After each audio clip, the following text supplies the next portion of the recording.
on us.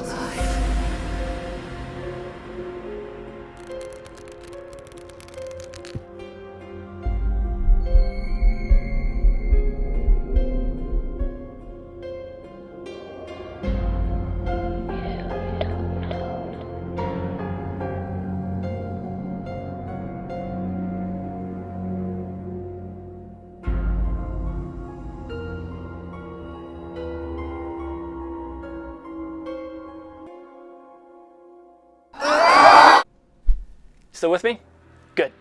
Betrayal: House on the Hill is actually one of my favorite board games to play with my friends to get us all into the Halloween spirit. It takes you and your group, goes into his old, decrepit mansion to go and explore to see what secrets it may hide and what history it may keep. Unbeknownst to you, one of the members is actually a traitor who has lured you in there for their nefarious deeds. No one knows who the traitor is until much later on in the game. So there's a lot of different things in this game. So we're going to have the cards, omen, event, and item cards. Take those out, make them their own piles. You want to go and take all the tiles that represent the rooms, take those out, make them their own pile. There's a lot of them here, so I do them 2 separate piles. You want to make sure you have all 8 dice. You want to go make sure you have all 6 figurines. To start the game, there's 3 cards or 3 tiles you want to take out. One of them is called the upper landing. You take that and put that down. Another one's called the basement landing. And then you also have the main landing, which is this big, long foyer card right here. Now, it's easy to find these cards because the back are black, opposing to having a silhouette of a house on it. So just make sure, just look for those black ones, take them out. And what each one of these cards does is it represents a floor in the house. The basement stands for the basement floor, the main foyer is for the ground floor, and then the upper landing is going to be for the upper floor. When you start the game, there's going to be no way to actually get to the basement when you start, but as you explore, you may find a way to get in there. Or you may just end up in there against your will. Outside of that, the other thing is going to be the character cards. Those are these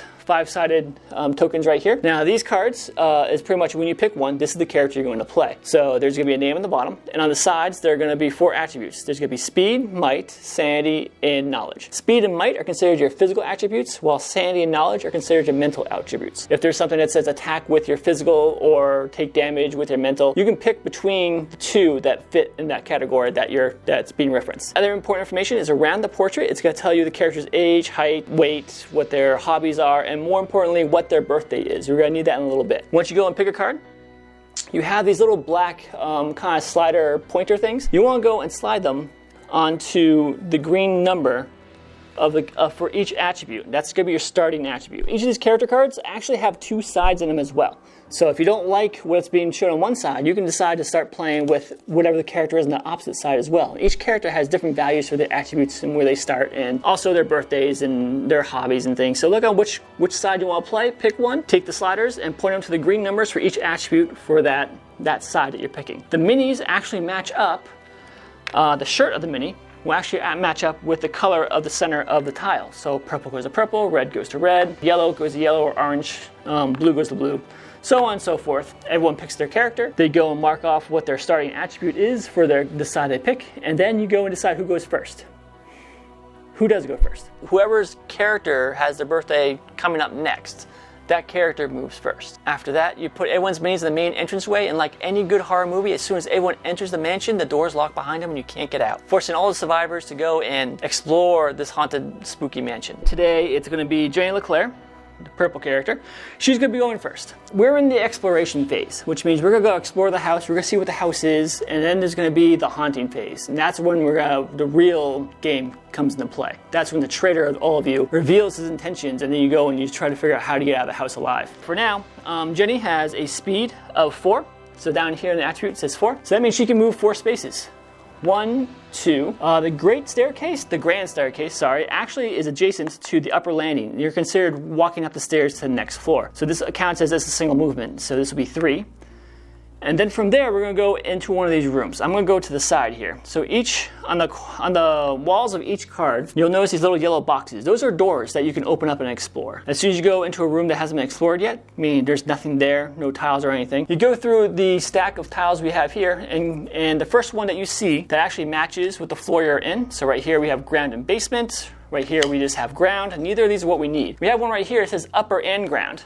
So since we're in the upper landing, this is the one we're going to need. You take that tile, you flip it over, and you place it So it makes sense that the person who explored through it, the doorway they went through is adjacent. It actually works for the room you're using. This one has 4 doorways. It doesn't matter what the orientation is. Don't worry if the tile doesn't completely fit. Like if there's some room markings in the new tile that go abut to like a wall, that's fine. Haunted mansions have false doors all over the place, so that's expected. What you can't do is actually seal off the room itself so that you can't place any more tiles. You always have to have at least one space to put a tile on each floor. Alright, so now we're going to go move into the room that we just discovered, and we're going to be exploring the room. A lot of rooms, you're going to find either special text that you want to read, or you're going to find yellow icons. That means you're going to draw from one of the piles here. Whenever you go to a room where it's both a yellow icon and there's some special text on it, you resolve the yellow icon first. Alright, so we went to the charred room. And in the charred room, you see this tile has a yellow icon on it. This one looks like a raven. You may also see icons that look like a yellow spiral or a skull of an ox or like a desert animal. So what those do, those icons actually reflect the icons that are on the different cards that you have in piles over here. So the raven would be an omen card. A spiral would be an event card. And that skull, that animal skull, that's going to be an item card. Now when you go through and you explore the room for the first time, whoever kind of activates the room, the first one that goes in, they're the one that's going to draw the card from the appropriate pile. As soon as a character draws a card from the appropriate pile, their speed is now considered 0. They can't move anymore. You take the card, you resolve whatever the card says, and then you can continue your turn. There's other actions you can take, but you can't move anymore. For this particular room, it's the Omen card. Omen cards are important because at the end of your turn, when you go and draw an Omen card, you have to do something called a haunt roll. We need to go and see if we go from the explore phase to the end phase, the survival phase. And to do that, you go through, you take 6 dice right here, you shake them up, you roll them. If the number you roll is lower than the number of Omen cards in play that people have pulled, then the haunt starts. But right now, it's only 1 Omen, and we rolled a 5, so as a group, we can keep exploring the house. So even though our speed is now 0 and we can't keep moving or exploring, there's other actions we can still do on our turn. That could be make a dice roll. So if we have an item or an omen card that says you can activate it to go and make a dice roll to do something, you can do that, as many times as you want. I think you can only use each item once per turn, and omen once per turn. You can go, if there's a special text on the room you're in, you can make a die roll for that. So if you're going through a house and you go through a few rooms that have special text on them, say make a die roll for some effect, you can stop at each one of them and make that die roll as you're moving across. A last thing you can do is you can attack someone. Attacks can't really happen until after the haunt begins. Right now you're all friends going to this haunted house. So if the room had an item card symbol on it, you take the item card, put it face up in front of you, read it out to everyone else so everyone knows what card you have, and you place it in front of you. You're considered as carrying that item with you throughout the game. When it comes to omen or item cards, you can, unless the omen says otherwise or item says otherwise, you can do some additional actions on your turn. You can either drop an item or omen, you can pick up an item or omen, or you can trade an item or omen. After the haunt, there is an option that you can steal an item or omen from another character, but we'll get to that in a little bit later. If it's an event card, you just go and do what the event says. If the event tells you that you have to go and make a roll using one of the attributes, look on your character card, see where the indicator is to see what the value is on that attribute, and that number it has is the number of dice you roll. So when you go and read the card, you may end up taking damage as a result of the event that you're looking at. This, and there's some other elements within the game that will go and damage you during the exploration phase before the haunt actually starts. You can take damage, but you can't die. Your slider and any one of those attributes can't go down to the skull. Once the slider goes to the skull, you die. But during exploration phase, you go to a number just above that skull. That's the lowest you can go, which is good. You're able to go and explore everything until the haunt happens. But the bad side is that attribute is really low, and so you're going to be in danger as soon as the haunt starts. Alright, so I sped the game ahead a little bit. So we have some adventurers up in the top floor looking around. We have one adventurer still on the ground floor outside in the graveyard, it looks like. It looks like 2 adventurers kind of fell through a coal chute and ended up in the basement with no way out. That's not great. You don't want to separate the party, but it is where it is right now. So right now it's Brandon's turn. Little Brandon here is a speed of 4. He's a speedy fellow. 1, 2, 3. We're going to go and take a ground tile here, and this is the kitchen. In the kitchen is an omen card. So we go, and little Brandon, who plays him, gets the omen card. This omen card is labeled as bite. That's important to know. And let's say after that, he ends his turn, and then he goes and does the haunt roll. Rolls the dice, counts up what the value is in the dice, and the dice value is less than the number of omen cards out in play right now. What do we do now? Well, now we're going to go from the exploration phase into the haunt phase. And to figure out what haunt you're doing, which scenario you're going to be playing out, you want to go and know what tile you flipped over, which was the kitchen, and what the haunt card was, which was bite. From there, you go over to our Trader's Tome. And on the first page, it's going to go and give us a nice little chart that's going to tell us what the event is that we're going to be doing and who the trader is, the group. The person who reveals everything isn't always the trader in the game. So here it says room. Let's see, we were in the kitchen. And the haunt card was bite, so it tells me it's scenario 18. On the bottom part, it has a list of all the scenario numbers in it. And I want to go to number 18, and it tells me here, second column. All right, so haunt 18 says the haunt revealer is going to be the trader. The person who actually activated the haunt is the one. So little Billy here, little green shirt, is the trader this time. So that was the person you least suspect. On the bottom of each of these pages is going to be a nice little friendly number that says what haunt number it is. We're looking for 18 for our particular scenario. For number 18, it says here, United We Stand. That's the scenario we're doing. Now the trader, the person for this particular one, it's a haunt revealer, they go and they take the trader's book and they go off into another room and they go and read their scenario. While everyone else in the game, the survivors, they're going to go to the survivor booklet and they're going to look up Haunt 18 also, so they know what they're going to be doing for the rest of the game. And again, at the bottom of the page, we'll tell you what the haunt number is. And over here at the top, it says United We Stand. So there we go. We make sure we got the same scenario. And then each booklet will tell you all the different rules of what to do for either the survivors to win or what the trader needs to do for the trader to win. Once everyone gets back to the table, you're not required to go and tell the other team what your goal is. But if you do a special action that's unusual from what you've been doing during exploration, well, then the other team's allowed to ask you, hey, what are you doing?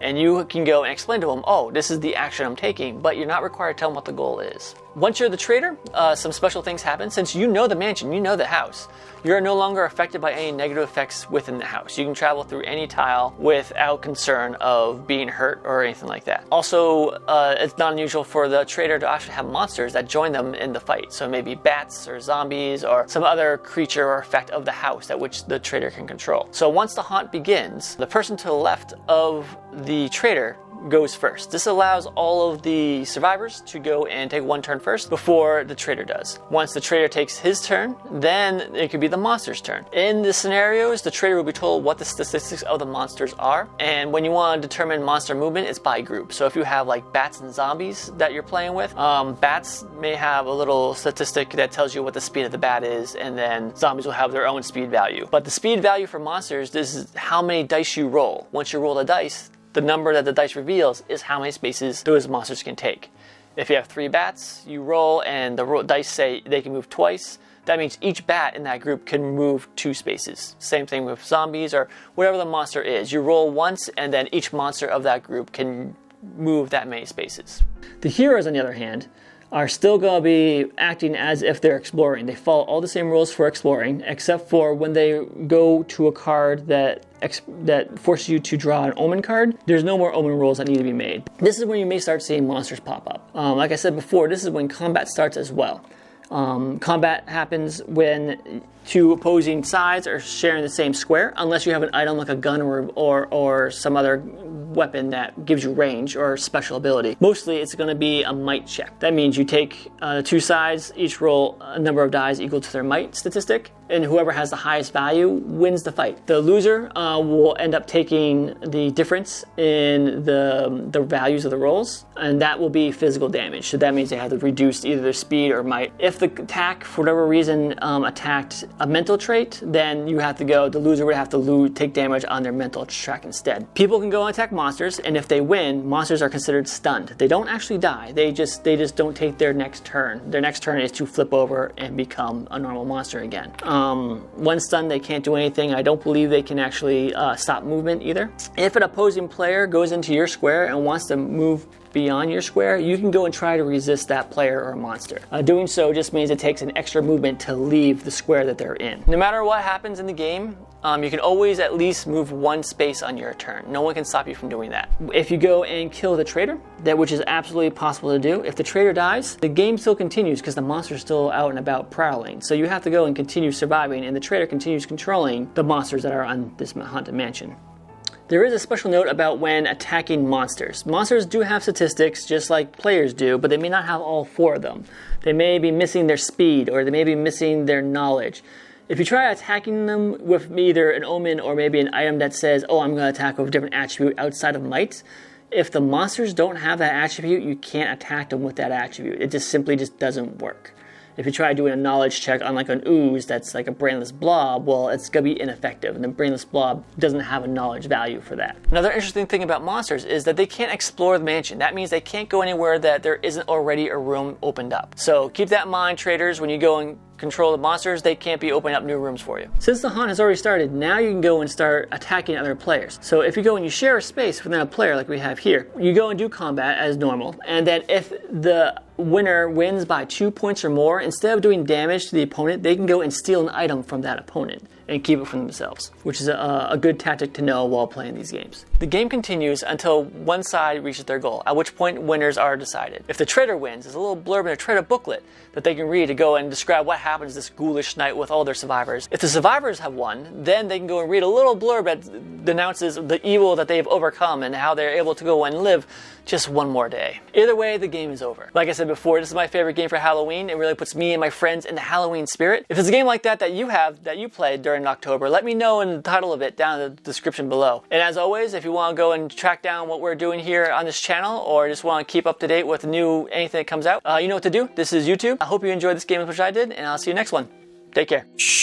For speed, 1 for sanity, and 1 for knowledge. And between all these stats, whoopsies, do that again.